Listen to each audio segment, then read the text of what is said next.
Hello students, कैसे हैं आप सब लोग। I hope you all are well. Students, हम आपको बता दें कि सीबीएसई की तरफ से एक बहुत बड़ी अपडेट आई थी। 5 जुलाई को सीबीएसई ने क्लास 10th और 12th बोर्ड की एग्ज़ाम्स के लिए काफ़ी बड़ी अपडेट, काफ़ी बड़ी न्यूज़ रिलीज़ की थी अपने हैंड से। एक सर्कुलर इशू किया था। इस सर्कुलर को हम ऑलरेडी आपको समझा चुके हैं लाइन बाय लाइन। इस वीडियो में हम आपको एक पेपर कटिंग के माध्यम से और विस्तार में और डिटेल में उस सर्कुलर को समझाने वाले हैं। कुछ चीज़ें हो सकता है कि आपको टेक्निकली उस सर्कुलर में समझ में ना आई हो, तो आज यहाँ पर हम इस पेपर कटिंग के माध्यम से आपको समझा देंगे। तो चलिए शुरू करते हैं इस वीडियो को और समझते हैं कि क्या है पूरी न्यूज़, क्या है पूरी अपडेट। यहाँ पर सीबीएसई ने अगले सत्र में क्लास 10th और 12th की 2 बार परीक्षा लेने का फैसला किया है और सिलेबस भी आधा आधा बढ़ जाएगा इन दोनों ही एग्ज़ाम्स में। हम आपको बता दें कि टर्म 1 और टर्म 2 ये 2 एग्ज़ाम सीबीएसई लेने वाला है इस साल क्लास 10th और 12th के लिए, और दोनों ही एग्ज़ाम के लिए सिलेबस को आधा आधा बांटा जाएगा। अब क्यों ये सिलेबस को आधा आधा बांटा है, क्यों ये एग्ज़ाम 2 बार हो रही है, ये भी जानेंगे इस वीडियो में।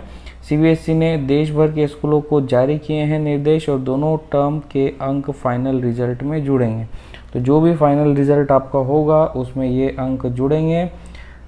स्टूडेंट्स, हम आपको बता दें कि सीबीएसई ने फैसला क्यों लिया है। इसी पेपर कटिंग में एक जगह लिखा हुआ है सारी चीज़ें, क्यों सीबीएसई ने फैसला लिया हुआ है और क्या इसके बड़े अनाउंसमेंट है, हम जानते हैं इस पेपर कटिंग के माध्यम से। और हम आपको बता दें कि वीडियो को अंत तक देखें, पूरा देखें, बीच में स्किप ना करें, क्योंकि आपको हो सकता है कुछ ज़रूरी जानकारी, कुछ ज़रूरी अपडेट शायद मिस कर दो अगर आपने वीडियो को स्किप किया। तो हम रिक्वेस्ट करते हैं कि वीडियो को पूरा देखें।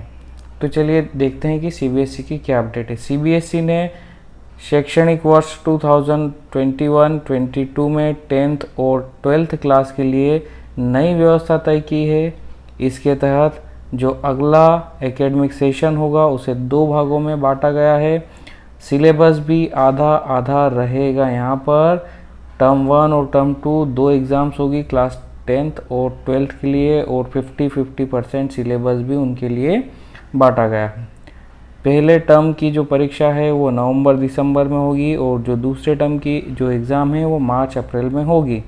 ऐसा इसलिए किया गया ताकि कोरोना महामारी के बावजूद बोर्ड परीक्षा सुनिश्चित हो सके। हम आपको बता दें कि पहले टर्म की परीक्षा नवंबर-दिसंबर में हो रही है और दूसरे टर्म की परीक्षा मार्च-अप्रैल में हो रही है।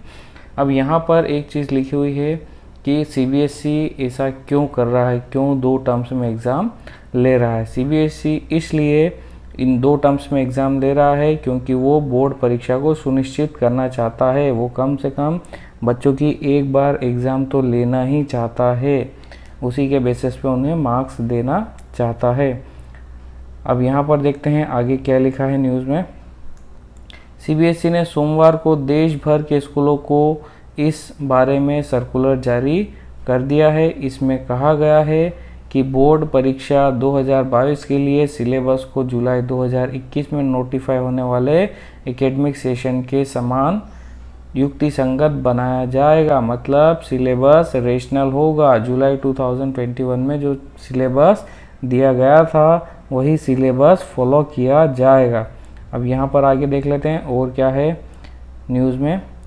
स्कूलों को 31 मार्च को सीबीएसई द्वारा जारी पाठ्यक्रम का पालन करना होगा। सीबीएसई की जो स्कूल्स है उनको किस सिलेबस को फॉलो करना पड़ेगा, 31 मार्च को जो सीबीएसई ने सिलेबस अपडेट किया था उसी सिलेबस का उन्हें पालन करना होगा।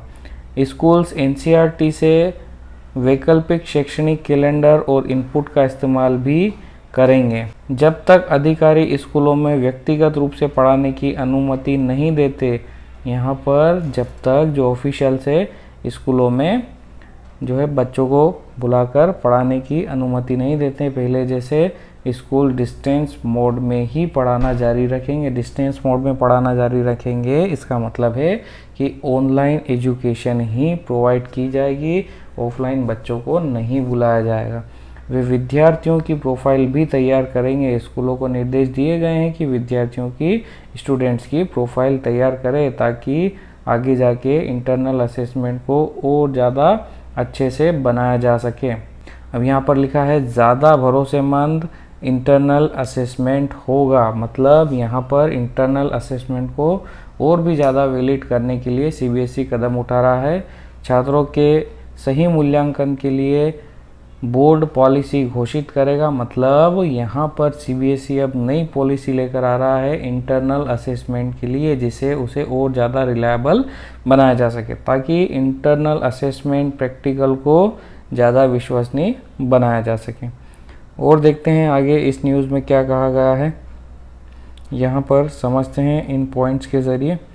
यहाँ पर जो पहला पॉइंट है वो है छात्रों की प्रोफाइल का डिजिटल फॉर्मेट बनाएंगे, मतलब जो स्कूल्स है वो छात्रों की प्रोफाइल का एक डिजिटल फॉर्मेट बनाएंगे। इस डिजिटल फॉर्मेट में क्या होगा जानते हैं आगे।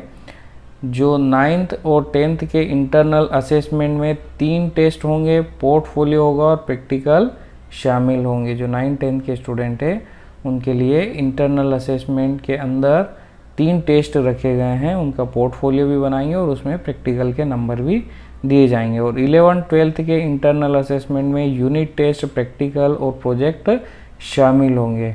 मतलब 11-12 के इंटरनल असेसमेंट में क्या होगा, उसमें यूनिट टेस्ट होगा, प्रैक्टिकल्स के मार्क्स उसमें जोड़े जाएंगे और प्रोजेक्ट के मार्क्स भी उसमें शामिल किए जाएंगे। स्कूल साल भर के असेसमेंट के मुताबिक छात्रों की प्रोफाइल का डिजिटल फॉर्मेट बनाएगा, मतलब स्कूल साल भर तक असेसमेंट करेगा छात्रों का और उसी के हिसाब से, उसी के अकॉर्डिंग छात्रों की प्रोफाइल तैयार करेगा, उसका डिजिटल फॉर्मेट बनाएगा। आगे और समझ लेते हैं क्या लिखा हुआ है। सीबीएसई आंतरिक मूल्यांकन के अंक अपलोड करने के लिए प्लेटफॉर्म मुहैया कराएगा, मतलब सीबीएसई एक ऐसा प्लेटफॉर्म प्रोवाइड करने वाला है जहां पर स्कूल्स बच्चों के इंटरनल असेसमेंट के मार्क्स अपलोड कर सकेंगे। सेशन 2021-22 के लिए तर्क संगत अवधि के अनुसार विभाजित पाठ्यक्रम के साथ आंतरिक मूल्यांकन के लिए दिशा निर्देश जारी होंगे। मतलब ये है कि यहाँ पर जो सिलेबस है, टर्म 1 का क्या सिलेबस होगा, टर्म 2 का क्या सिलेबस होगा, वो दोनों ही सिलेबस सीबीएसई प्रोवाइड करेगा। साथ ही में इंटरनल असेसमेंट किस प्रकार से किए जाएं, इनका भी गाइडलाइंस सीबीएसई प्रोवाइड करेगा। इस चीज़ की गाइडलाइन भी सीबीएसई प्रोवाइड करेगा कि इंटरनल असेसमेंट कैसे करना। चलिए अब देख लेते हैं आगे क्या लिखा हुआ है।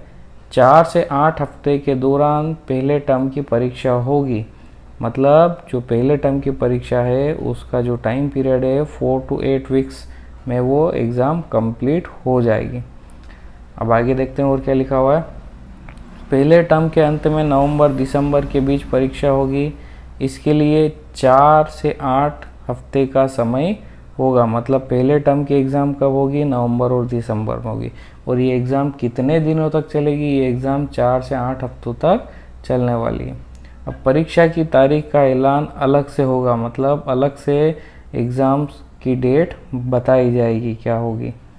पेपर 90 मिनट्स का होगा। पहले सत्र के लिए आधा सिलेबस पूछा जाएगा और बहुविकल्पी प्रश्न आएंगे। पेपर सीबीएसई ही भेजेगा। मतलब यहाँ पर एक बहुत इम्पोर्टेंट अपडेट आपको बता दें कि जो टर्म 1 का पेपर होगा वो 90 मिनट का होगा, मतलब लगभग 1.5 घंटे में आपको पेपर कंप्लीट करना होगा।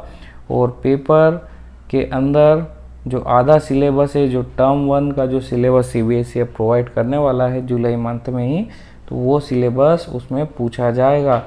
स्टूडेंट्स, हम आपको बता दें कि जैसे ही वो सिलेबस सीबीएसई अपडेट करता है, हम आपको एक वीडियो बनाकर उस सिलेबस के बारे में बता देंगे।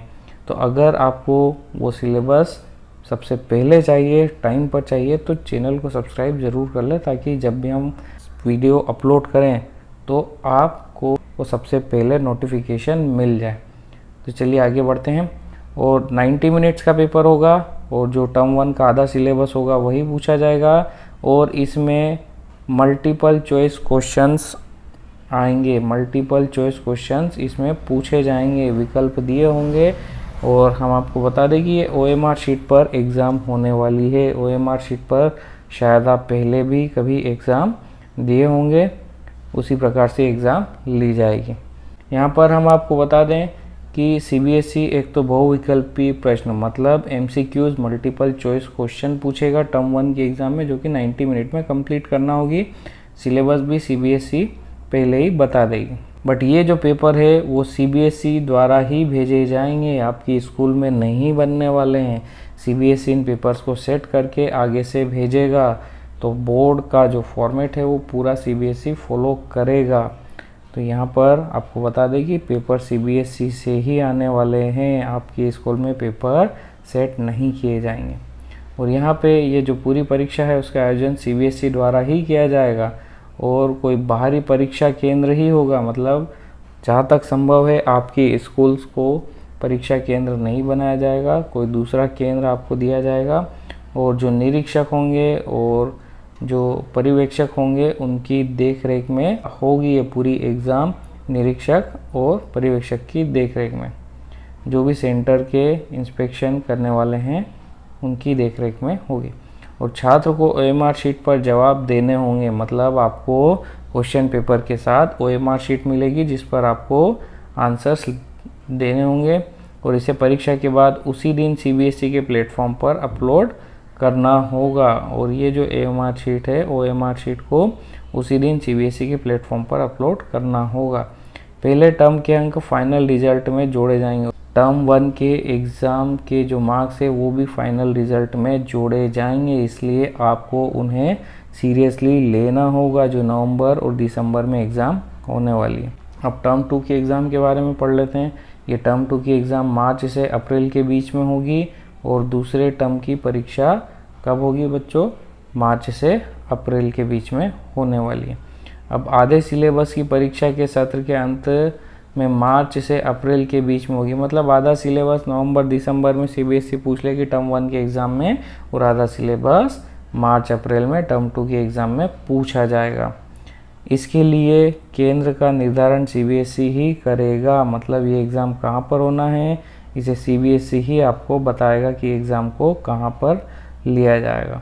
2 घंटे में छात्रों से अलग अलग प्रारूप में प्रश्न पूछे जाएंगे, मतलब अलग अलग फॉर्मेट में बच्चों से क्वेश्चन पूछे जाएंगे और इसमें केस बेस्ड क्वेश्चन भी होंगे और स्थिति आधारित क्वेश्चन भी होंगे, ओपन एंडेड क्वेश्चन भी होंगे और शॉर्ट और लॉन्ग आंसर्स भी इसमें पूछे जाएंगे। डिस्क्रिप्टिव एग्ज़ाम ये होने वाली है।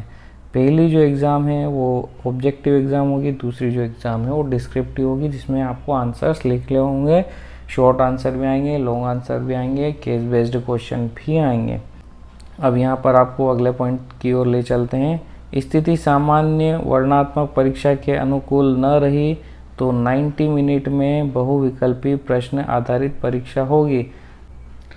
यहाँ पर ध्यान से पढ़ें स्टूडेंट कि स्थिति सामान्य वर्णनात्मक परीक्षा के अनुकूल नहीं रही, मतलब कंडीशंस ऐसी नहीं रही कि डिस्क्रिप्टिव आंसर लिखने वाली जो एग्ज़ाम है टर्म 2 की उसके अनुकूल नहीं रही। वो एग्ज़ाम अगर नहीं हो पाई तो 90 मिनट की ऑब्जेक्टिव एग्ज़ाम लेनी होगी।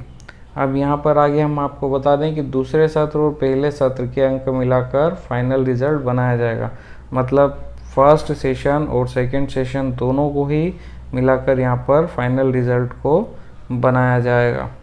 यहाँ पर हम आपको बता दें कि अगला पॉइंट क्या है। हर स्थिति में परीक्षा और मूल्यांकन का फॉर्मूला, मतलब जितनी भी पॉसिबल कंडीशंस है उसमें परीक्षा का क्या फॉर्मेट हो सकता है और किस प्रकार से आपका मूल्यांकन होगा वो भी आपको समझा देते हैं।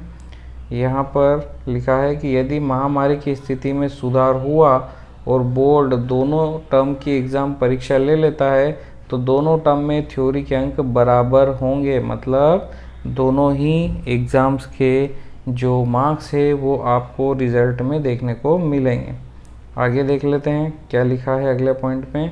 अगर नवंबर दिसंबर में स्कूलों में परीक्षा संभव न हो सकी और दूसरे टर्म की परीक्षा हुई तो पहले टर्म के लिए घर से ऑफलाइन या ऑनलाइन बहुविकल्पी परीक्षा देनी होगी। ऐसे में फाइनल रिज़ल्ट में पहले टर्म का वेटेज कम और दूसरे टर्म का वेटेज ज़्यादा होगा। यहाँ पे बता दें कि जो नवंबर दिसंबर में जो एग्ज़ाम होने वाली है उसमें स्कूलों में परीक्षा संभव न हो सकी, मतलब महामारी की कंडीशन ऐसी बनी कि आप स्कूल में बच्चों को बुला के एग्ज़ाम नहीं ले सकते हो, तो जो सेकेंड टर्म की जो एग्ज़ाम होगी वो पहले टर्म के लिए घर से ऑफलाइन या ऑनलाइन या बहुविकल्पी परीक्षा देनी होगी। मतलब ये है कहने का कि नवंबर दिसंबर की एग्ज़ाम अगर स्कूलों में ऑफलाइन मोड में नहीं होती है और दूसरे टर्म की एग्ज़ाम ऑफलाइन मोड में हो जाती है, दूसरे टर्म की एग्ज़ाम बच्चे स्कूलों में जाके दे देते हैं, तो पहले टर्म के लिए जो ऑफलाइन या ऑनलाइन जो MCQ परीक्षा होने वाली थी, बहुविकल्पी परीक्षा देनी होगी। यहाँ पर जो है पहले टर्म में बच्चों को घर से परीक्षा देना पड़ेगी, या तो ऑफलाइन देंगे या फिर ऑनलाइन एग्ज़ाम वो देंगे। आगे पढ़ लेते हैं, आगे क्या लिखा हुआ है कि ऐसे में फाइनल रिजल्ट में पहले टर्म का वेटेज कम हो जाएगा। यहाँ पर पहले टर्म का वेटेज कम हो जाएगा क्योंकि पहले टर्म की एग्ज़ाम ऑनलाइन मोड में हुई थी और दूसरे टर्म की एग्ज़ाम ऑफलाइन मोड में हुई थी, तो पहले टर्म की एग्ज़ाम का वेटेज को कम कर देंगे और दूसरे टर्म की एग्ज़ाम का वेटेज को बढ़ा देंगे। अब अगर देखते हैं कि मार्च अप्रैल में स्कूल नहीं खुले तो क्या होगा। अगर मार्च अप्रैल में स्कूल नहीं खुले लेकिन पहले टर्म की एग्ज़ाम स्कूल या परीक्षा केंद्र में हुई, तो पहले टर्म में बहुविकल्पी प्रश्न आधारित परीक्षा और आंतरिक मूल्यांकन के आधार पर रिजल्ट बनेगा। मतलब मार्च अप्रैल में स्कूल नहीं खुले लेकिन पहले टर्म की परीक्षा स्कूल या परीक्षा केंद्र में हुई थी। मतलब इसके पहले वाले पॉइंट में हमने देखा था कि पहले टर्म की एग्ज़ाम ऑनलाइन हो गई और दूसरे टर्म की एग्ज़ाम ऑफलाइन हो गई, तो ऑफलाइन का वेटेज बढ़ा देंगे, ऑनलाइन का वेटेज कम कर देंगे। अब देख रहे हैं कि पहले टर्म की एग्ज़ाम ऑफलाइन हो गई और दूसरे टर्म की एग्ज़ाम ऑनलाइन हो गई, तो यहाँ पर पहले टर्म की एग्ज़ाम का वेटेज बढ़ा दिया जाएगा। और यहाँ पर हम देखते हैं कि जो बहुविकल्पी प्रश्न आधारित एग्ज़ाम है, मतलब जो टर्म 1 की एग्ज़ाम है उसके बेसिस पर आंतरिक मूल्यांकन के आधार पर रिजल्ट बनेगा। परीक्षा संभव न हुई तो आंतरिक मूल्यांकन प्रोजेक्ट के आधार पर फाइनल रिजल्ट बनेगा। अब यहाँ पर अगर एग्ज़ाम होती ही नहीं है, संभव ही नहीं हो पाता है, न टर्म 1 न टर्म 2, टर्म 1 की एग्ज़ाम भी नहीं हो पाती है और टर्म 2 की एग्ज़ाम भी अगर नहीं हो पाती है, तो फिर इंटरनल असेसमेंट और प्रोजेक्ट के बेस पर ही आपको नंबर दिए जाएंगे। सो स्टूडेंट्स, यही कुछ पॉइंट्स थे आपकी 10th और 12th की एग्ज़ाम को लेके, जो कि इस पेपर कटिंग के माध्यम से हमने आपको समझा दिए। आई होप आपको अभी क्लियर हो गया होगा कि आपकी 10th और 12th की एग्ज़ाम किस प्रकार से होने वाली है। सो अगर अभी भी ये क्लियर नहीं हो पा रहा है, कुछ भी कन्फ्यूजन है, नीचे कमेंट बॉक्स में लिखिए। हम पूरी कोशिश करेंगे कि आपके प्रश्नों का, आपके डाउट्स को सोल्व किया जा सके। और ये वीडियो अच्छा लगता है तो इसे लाइक करो और आगे ऐसी न्यूज़ समय पर पाने के लिए आप हमारी चैनल को सब्सक्राइब कर सकते हैं, ताकि कोई भी वीडियो, कोई भी एजुकेशनल न्यूज़ से रिलेटेड वीडियो आपसे मिस ना हो सके। सो स्टूडेंट्स, इस वीडियो के लिए इतना ही। हम मिलते हैं आपसे अगले वीडियो में, तब तक के लिए जय हिंद, जय भारत।